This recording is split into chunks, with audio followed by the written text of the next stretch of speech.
ஓம் கணபதி ஓம் ஓம் கணபதி ஓம் கணபதி ஓம் ஓம் கணபதி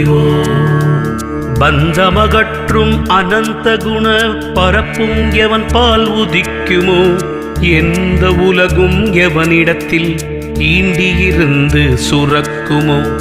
எந்த மறையாகமக்கலைகள் அனைத்தும் எவன் பால் தகவருமோ அந்த இறையாம் கணபதியை அன்பு கூறத் தொழுகின்றோம். சரணம் சரணம் கணநாதா சங்கடஹரணே கணநாதா அபயம் தருவாய் கணநாதா ஆனை முகனே கணநாதா உலகம் முழுதும் நீக்கமர ஒன்றாய் நிற்கும் பொருளெவனில் உலகிற் பிறக்கும் விகாரங்கள் உராதமே